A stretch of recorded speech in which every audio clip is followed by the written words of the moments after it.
for stepping into my new channel. Behold, as always, I am Sir Foul Player of Brooklyn, and I wanted to talk about world news. In addition to talking about stuff that's happening here in the country, and I guess popular subject. Um, a lot of the stuff that I touch on, not to blow my own horn, I think I am ahead of the curve in terms of like stuff that's happening, and that is no undue credit to myself or anything like that. But one thing I've always been interested in world news and politics, but also one being that world news and media, mainstream media, for the most part, is censored or highly censored, or it's in most cases. I'm sorry, I'm just arranging stuff in my room. In many cases, a lot of that stuff is extremely biased, or they lie to you outright. Um, but a lot of times, much of the stuff that I know about, it's nowadays, again, dealing with a censored internet, dealing with a lying mainstream media. A lot of what I become privy to is um, due to reading Twitter every day. I read Twitter every day. One, as far as social media goes, I don't like the whole Instagram, like immediate gratification, watching a video like a dumb shit, because it just keeps you, watching just videos, and you can't learn much from video. But Twitter, I like it because it kind of forces you to read. Not to say that Twitter doesn't have videos, because they do have videos, but much of the accounts that I follow and much of the things that are on my timeline are for the most part things that you have to read through. And one, I love reading. I love having to keep the brain sharp. Two, I don't buy newspapers any longer because it's too expensive. I read a lot of websites from newspapers. Like I'll read New York Post here and there for sports, but the website. But Twitter is good because it keeps you reading. My brother Deuce Times, bro. Peace to you. I hope you're having a great New Year too. I know you like are also a Twitter follower like myself, and I was just explaining to the people that's where I get a lot of my news from. And a lot of like the accounts that I follow on Twitter, they're not necessarily dick jocking like a particular politician, or there are some that do. I'm not gonna front, but I also follow people that are very skeptical. At times, I follow people that are black pilled. People that just don't believe in anything. Um, Clary Sayor, hello to you too. Yeah, Twitter is where the information is at. That's true. I mean, like and on top of that too, I mean, I was also letting the people know that for all intents and purposes is dead. They ain't and that the mainstream media is telling you that's straight up true. Especially since the mainstream media in the last like 10 years or so has taken it upon themselves to kind of be at constant opposition to Trump, or just framing things in a negative light for Trump. And I'm not here to defend Trump outright, but that's the direction where they headed, where they took the decision of attempting to make Trump look bad, or just give every story some sort of negative spin of anti-conservatism or anti-Trump. And again, I'm not here to defend conservatives neither.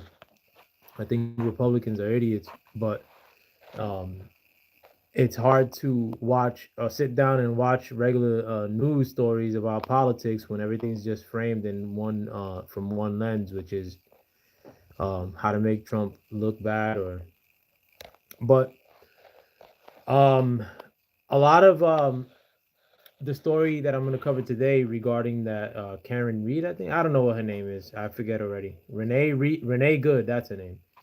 Um, a lot of the first videos that I saw from it were on Twitter, and from the backstory of her,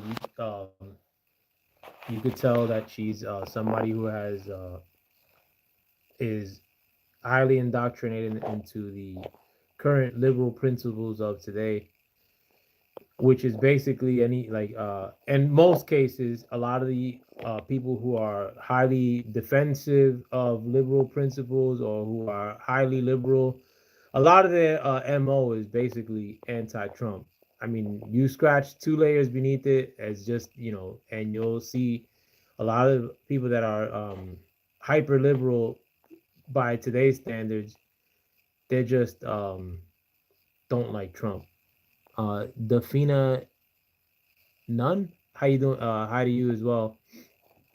Um, and this is the case in with this Megan Good. I don't know her. Mrs. Good, the lady who happened to perish at the hands of ICE officer. And whether I'm saying whether it's justified or not, or giving my perspective on that, because you have a lot of people that feel, that she was murked by this ICE officer. You have a lot of people defending, like, the fact that the ICE officer may have thought that his life was in some sort of danger, and he was justified in shooting her. Um, and to be frank, I'm more of the latter. Again, I don't want people to lose their lives, in most circumstances. I mean, unless you're being like an outright, like, like goon or bro, shut up is not a joke. I'm not making a joke of it. But unless you're out there, a child, a great person, or, I don't think most people, for in most cases, shouldn't lose their lives. Unless you're a killer, like a person who's killing just for the sake of killing.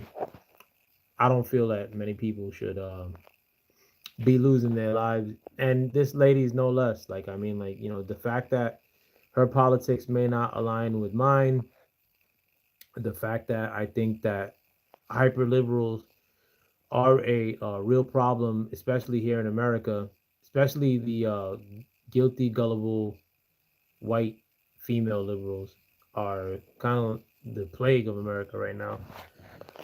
But do I want to see her life ended? No. You know, I could also point to many examples of hyper liberal people taking a victory lap when somebody that doesn't align with their politics um, loses their life, in which some of these hyper liberals will take a victory lap, like whether that's seeing Charlie Kirk get assassinated, or whether they saw Trump get bucked at by a would be assassin.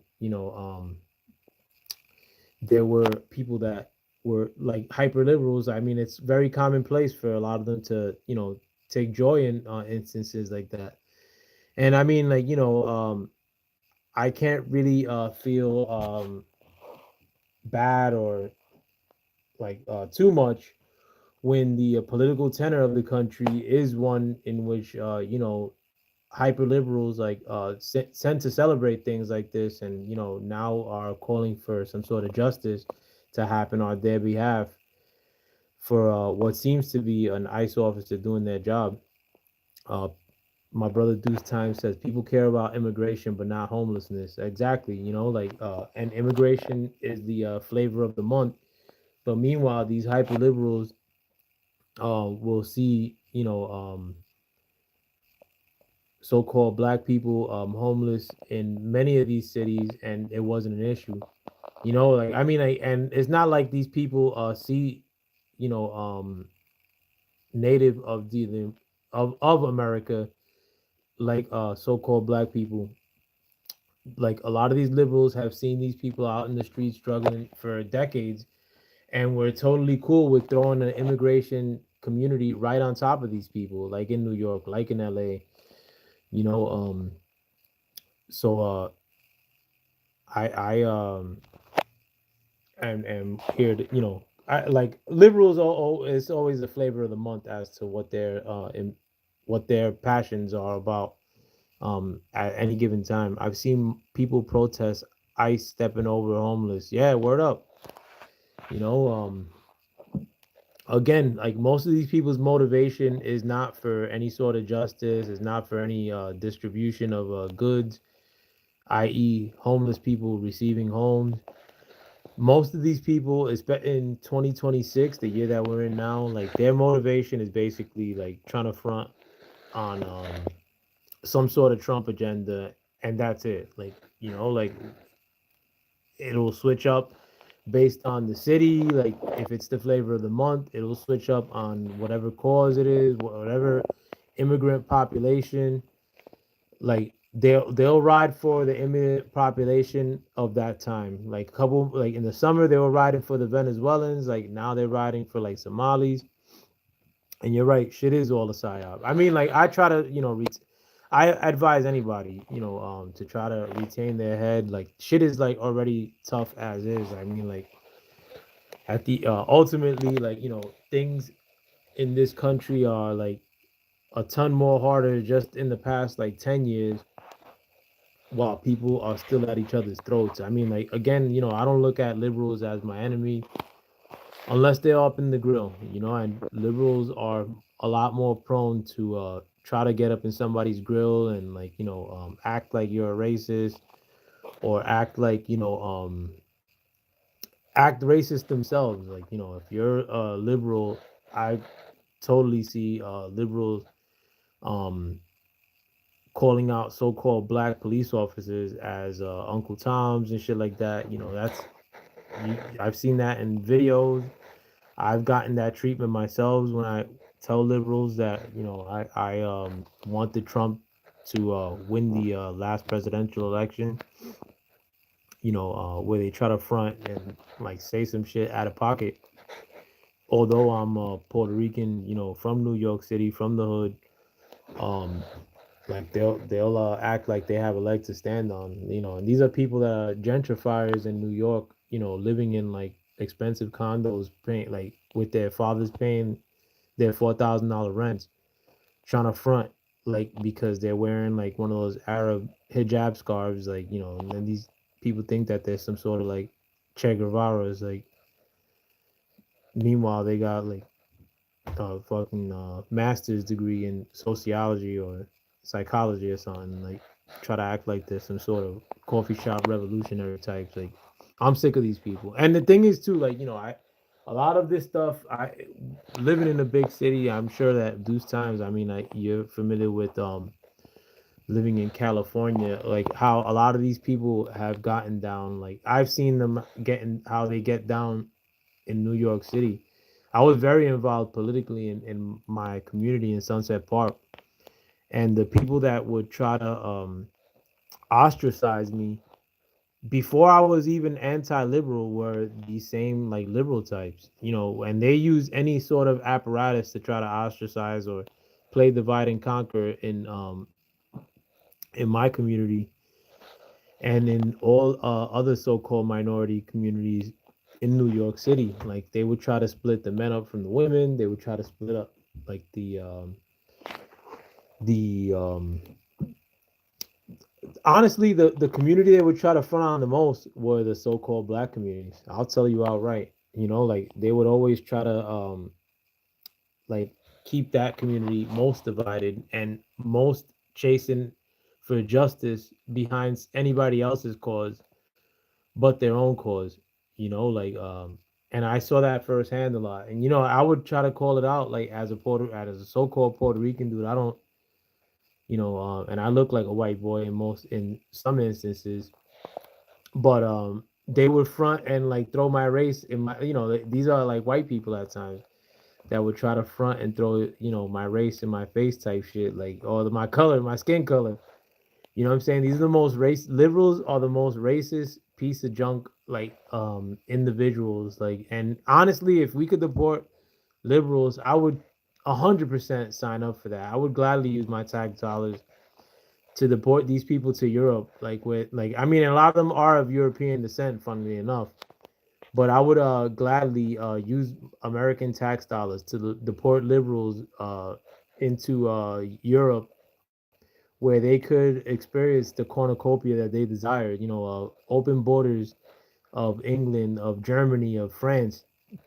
Go live amongst that and like see how well it goes for you. Like where the liberal experiment has failed. Like go live in that. Like I don't want America to become Europe because I consider again America to be my land. But going back to this Miss Good situation,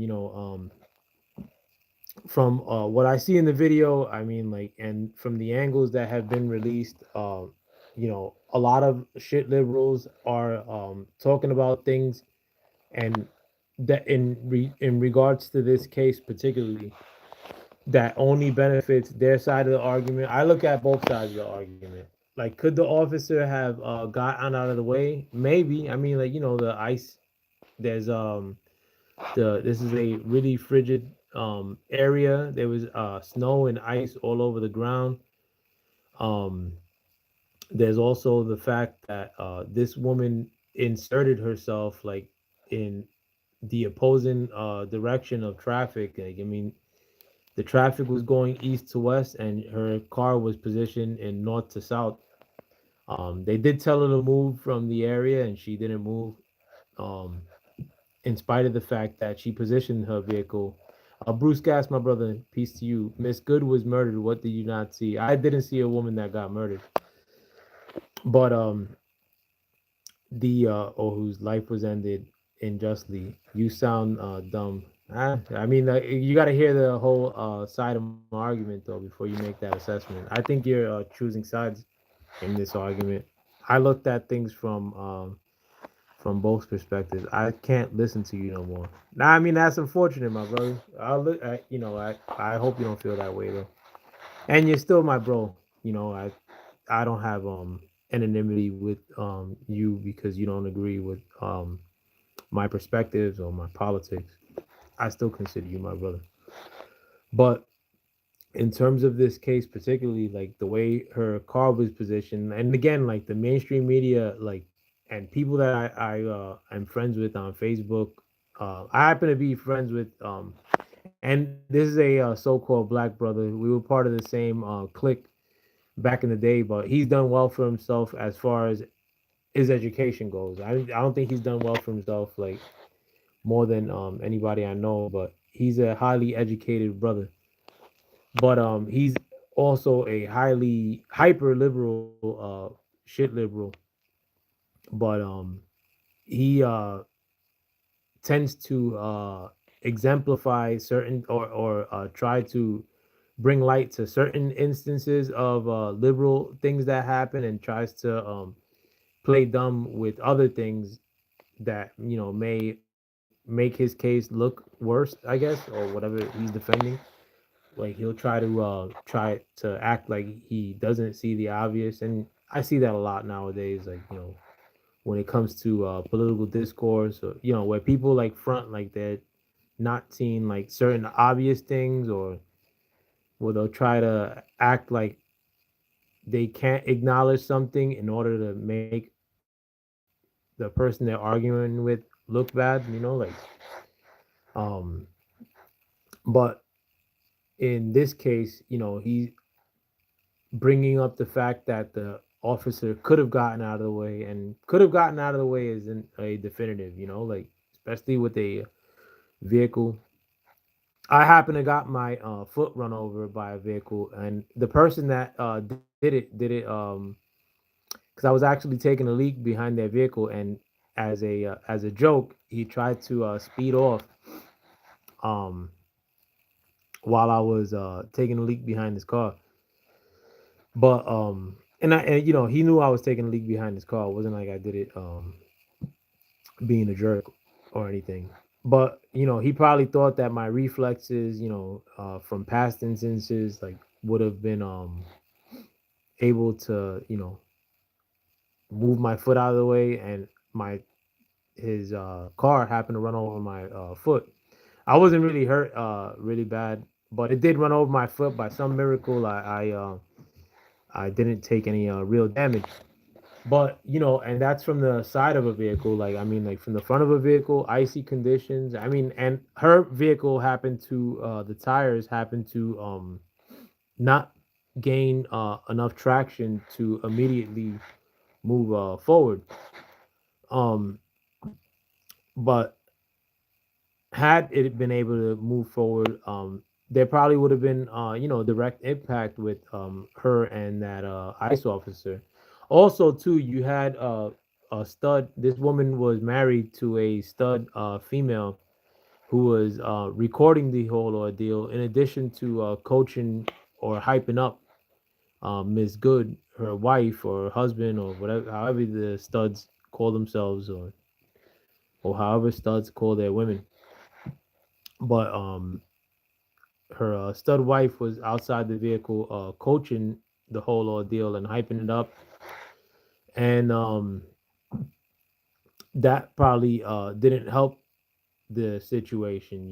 Like both of them are here obstructing this ICE operation. The mainstream media doesn't showcase that. They don't make it seem like Miss Good and her husband wife were obstructing an ICE operation. They make it seem like these people just ended up there, um, kind of like because they took a wrong turn or something, you know. But again, I mean, like I've seen officers, you know, get off of cases in which they literally murk somebody. Um, this woman being there and obstructing this operation, and then also like putting her vehicle like to accelerate towards somebody, like towards an officer who's armed. I mean, I really don't think that there's not a lot of justification for the ICE officer to then put some lead through a window. And again, I mean, like in the case of like Ashley Babbitt and January 6th, I mean, like this is officer who was actually um discharging his weapon at a door that wasn't broken through by protesters. And I saw a lot of shit liberals, or a lot of people who don't like Trump, take glee in the fact that a woman in Ashley Babbitt was had her life ended by a officer who was jumpy with his weapon. And I mean, in that case, there was no immediate danger presented to. I believe his name is Lieutenant Byrd or Officer Byrd, the Capitol Police officer that um, took the life of Ashley Babbitt on January 6th. But I don't see many people in the liberal side of the equation um, weighing both sides of that issue in that particular instance, and saying, in spite of the fact that liberals in most cases don't like police officers, um, I don't like many police officers myself, but I think that maybe these protesters on January 6th, whose politics I don't agree with, shouldn't have been had weapons discharged at them. No, I don't see. I honestly have. I mean, January 6th happened, 5 years ago, 6 years ago. But and I'm being candid, I'm being very honest when I say that I've never heard one instance in which a liberal or somebody who doesn't like Trump say, well, I don't think Ashley Babbitt should have been shot that day. I see them using the same corny rhetoric that, the F around and F out, um, that you see a lot of conservatives using in the case of this woman. I don't know her name, man. Renee Good.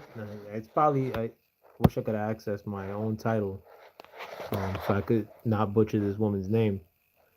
But again, ultimately, I don't want to see her get killed, and it's unfortunate that it went down in the way it went down and that she had to lose her life, but um, that's the way the cookie crumbles at times. And I'm saying that so I don't have to say the phrase I hate the most. The phrase that I could see disappear in 2026, it is what it is. God, I hate that phrase. Um, but one thing I didn't cover last night, because I'm moving on from the subject, um, in that the country of Iran has been falling apart.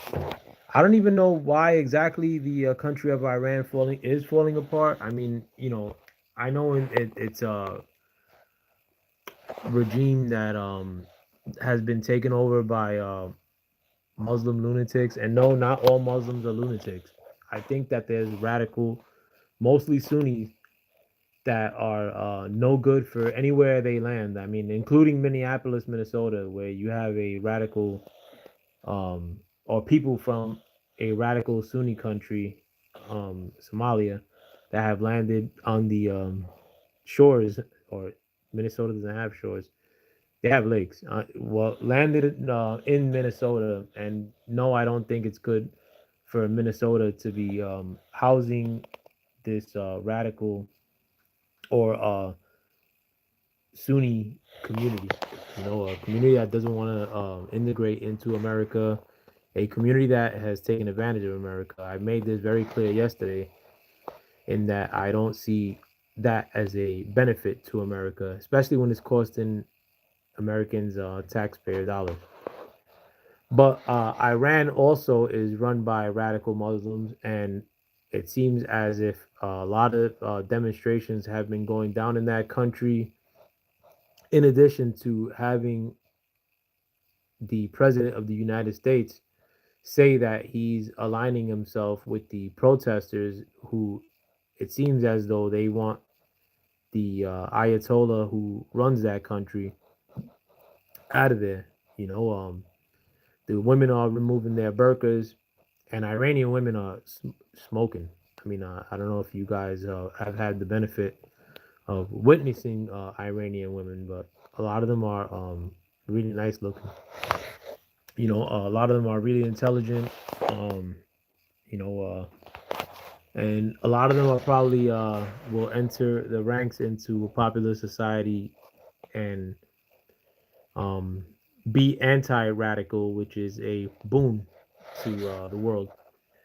But it seems as if the country is falling apart, and there seems to be some sort of commitment from the president of the United States in assisting the protesters and instructing the people that run that country to keep their hands off the protesters, or else he will intervene. And if you guys don't remember, over a couple months ago, Trump has ordered the nuclear facilities in Iran to be hit, and that operation went down successfully, according to many reports.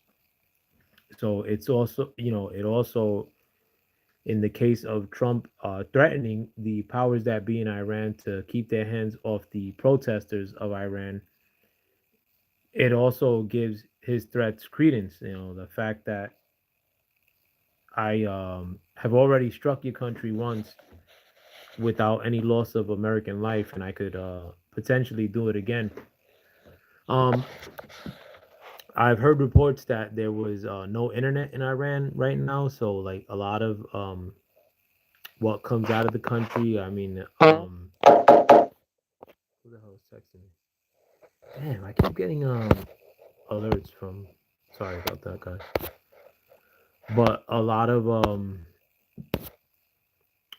what's coming out of that country is probably highly censored, and it's just bears noticing, I guess. I mean, like again, like I get a lot of my news from the Twitter sphere, and thankfully, Twitter seems to be way ahead of popular media, and most people probably are not aware that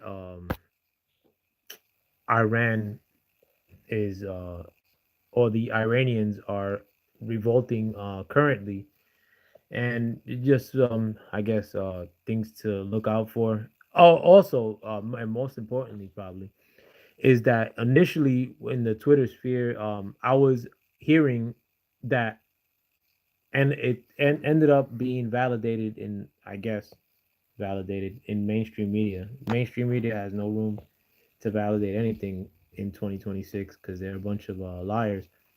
But the early reports as to why the um, protest, the takedown of the Iranian government, or the attempted takedown of the Iranian government, was first reported as being motivated by the fact that Iranians were going through hyperinflation or massive inflation, the destruction of their currency in real time was causing all these people to protest.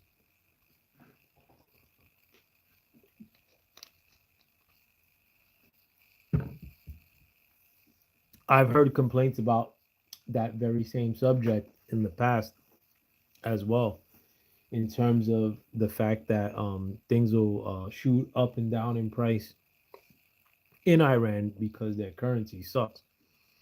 I've heard the same of Lebanon, but mostly heard it from Iran. And, you can see why that would be the case when they have so many powerful countries as enemies in the case of Iran, especially when you consider that Trump has no love for the people that run Iran. And this dates back to his first presidency.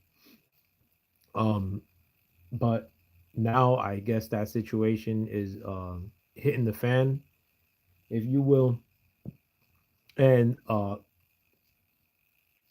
one of the things I touched upon yesterday was that we've currently entered into the future in 2026. And I was saying that we entered into the future in 2026 yesterday because of the operation that went down to nab Nicolas Maduro. Was There was a eyewitness testimony by a security force of Nicolas Maduro who mentioned these the high tech weaponry that was used against his security force. According to him, there was 20 American soldiers, or about 20 American soldiers, that fought against hundreds of Venezuelan security forces, in addition to Maduro reportedly had Cuban security forces that were guarding him as well. Yet they were no match for this new technology that was utilized against the people that were protecting Maduro. And I was saying, according to this security guard that was able to survive the ordeal, um, he said that there was some weapon that was unleashed against these security forces that pretty much disabled them from fighting. That, according to him, he was hearing a some sort of loud pulse in his head that caused him to bleed from his nose and caused a lot of his peers that were protecting Maduro to immediately begin to vomit. He also mentioned the fact that the American soldiers were unleashing 300 rounds per second, and that their weapons were useless against the American soldiers.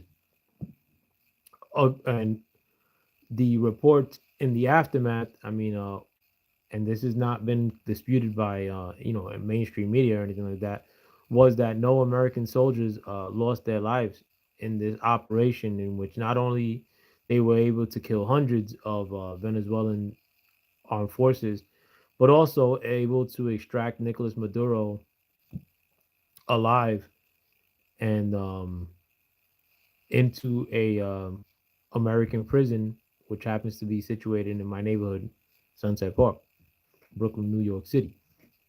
But so I mentioned that story yesterday because that technology would kind of be an introduction into the fact that we are entering into the future. I mean, like the past 10 years haven't felt like no future. I mean, the past 10 years have felt derpy. Whether that be the COVID era, morons doing dances in hospitals, and um, the fact that we were censored from talking about many topics, whether that be a wide open border and immigrant population pouring into America. You weren't allowed to talk about that. You weren't allowed to talk about the 2020 selection potentially being funky. So the last 10 years, I mean, there were no new innovations that I could think of.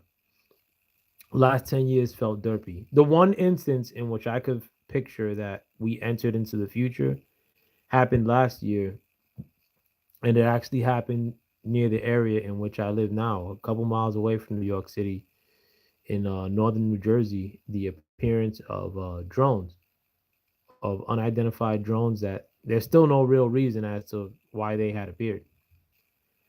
Um, but now we also find about this weaponry that was unleashed in this Venezuelan operation as another taste of us entering into the future. But Iran and the reasoning as to why the protests are happening among their population, or the reason that's given to us, is because their currency is falling apart, and that could happen at a country near you. That could happen with anybody's currency. I mean, I'm heard that China's deficits are even larger than the American 30 something trillion deficits that we're running. Supposedly, China's deficits are at 48 trillion, and that was found out to be the case over the weekend, according to some reports.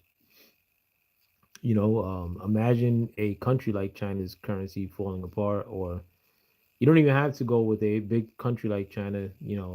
Imagine Brazil's currency falling apart.